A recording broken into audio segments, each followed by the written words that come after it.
A World Without Pain, the revolutionary invention of anesthesia.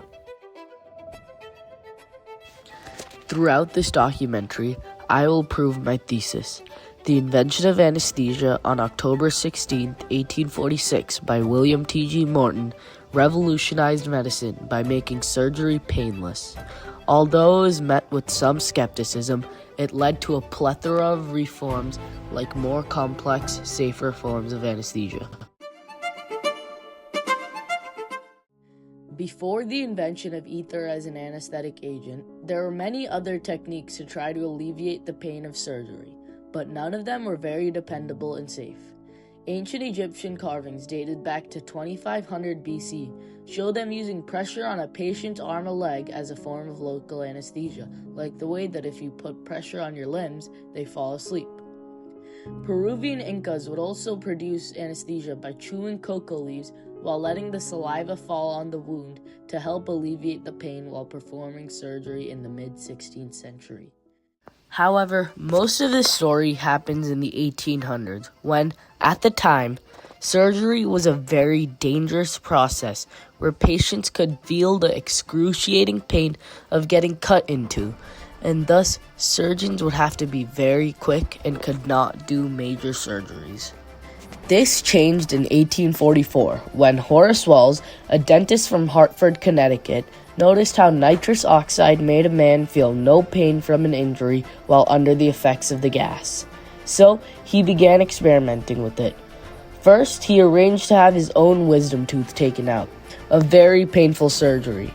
But just before the surgery, he inhaled a bag of nitrous oxide. After the surgery, Wells confirmed that he had felt no pain and did a few more experiments on patients before January 1845, when his former partner, William T.G. Morton, introduced him to John Collins Warren, the head of the surgery department at Massachusetts General Hospital.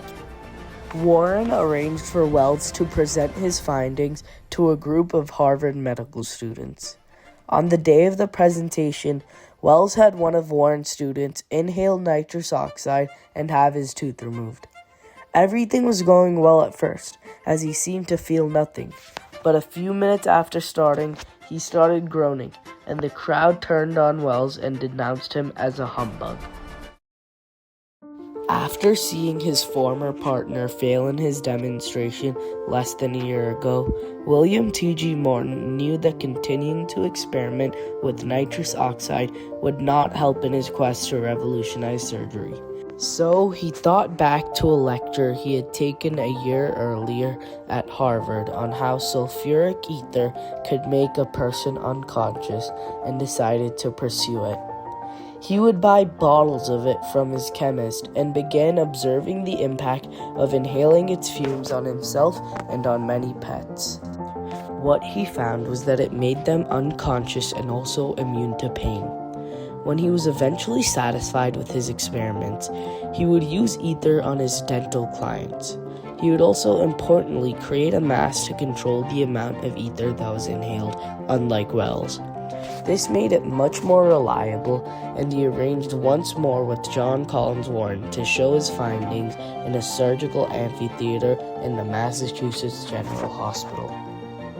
Finally, on the day of October 16, 1846, William T.G. Morton administered ether to patient Glenn Abbott as John Warren removed the tumor on the side of his neck. As the surgery went on, Abbott stayed completely unconscious and seemed to feel no pain. Finally, the surgery ended and Abbott woke up feeling no pain. Morton dramatically proclaimed, "Gentlemen, this is no humbug." This was the first ever successful public demonstration of anesthesia, and it revolutionized surgery, making it pain-free. The amphitheater that Morton used during the surgery is now known as the Ether Dome and is a National Historic Site. However, Crawford Long, a practitioner from rural Georgia, claimed to have used ether on a patient as early as 1842, but he never published his findings, so he did not get the same amount of recognition as Morton.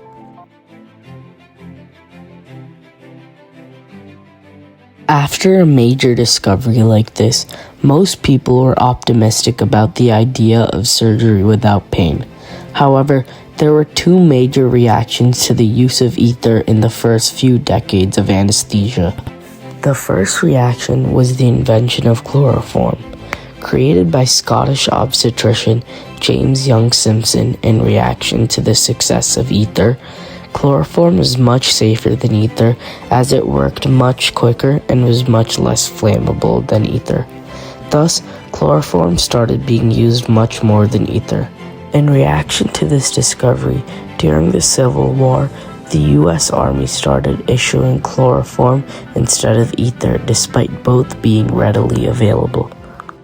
The second reaction was related to the use of anesthesia during childbirth to minimize the pain of labor, which was the most common use of chloroform. Some groups were against this use of chloroform. One example of this was the Church. The Calvinist Church of Scotland reacted to it by opposing this use by saying that God had punished the descendants of Eve by making childbirth cause pain. However, the opposition only became greater when Hannah Greener, a young girl, died from the misuse of chloroform during a surgery. However, this opposition all but went away after Queen Victoria decided to use chloroform during the birth of Prince Leopold and raved about it, making it much more accepted.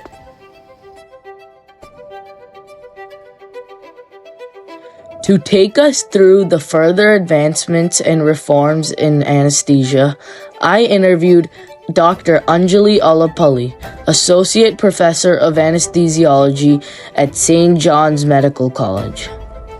My first question was, what have the different types of anesthetic agents been since ether, chloroform, and nitrous oxide? Anesthesia has revolutionized surgery, and we've come a long way since ether and chloroform. The only agent that has been used since the 1800s and is still being used today is nitrous oxide, although possibly a little less because of its greenhouse effect. I think anesthesia now is safer than it's ever been. And the agents that we're using is isoflurane, sevoflurane, and desflurane. The ones before, which have been stopped, are methoxyflurane and enflurane, all because of kidney toxicity. My next question was, how many different types of machines have been used for anesthesia, and which ones have you used? Anesthesia machines are now called anesthesia workstations, and they are almost space age. You can not only monitor people during surgery, you can even predict any intraoperative event. You can even check the gas in the anesthetic gas in the lungs, how much is present in the lungs. All of this has evolved slowly over time, and from the first machines, which is the Boyle's machines, which is something I've used as well. But all the safety features that existed in the Boyle's machine, safety features are essential to make sure that the wrong gas is not delivered or the oxygen doesn't fail during surgery, and there are many others. All of those safety features from the Boyle's machine have just been upgraded, but actually remain the same from then till now, which is quite a remarkable feature. From these two interviews, we can see the many reforms in anesthesia through the different drugs and the different machines that have been used. In conclusion, the invention of anesthesia completely revolutionized medicine. Before anesthesia, surgeries had to be quick so patients wouldn't die from pain or shock. After Morton's invention, however, surgeries could be longer and surgeons would not have to worry about rushing the surgery. The invention also led to reactions like the invention of chloroform and the church opposing it. Finally, it led to reforms such as newer anesthetic drugs like the fluranes and machines like the anesthetic workstations, creating a much more effective and safer way to deliver anesthesia.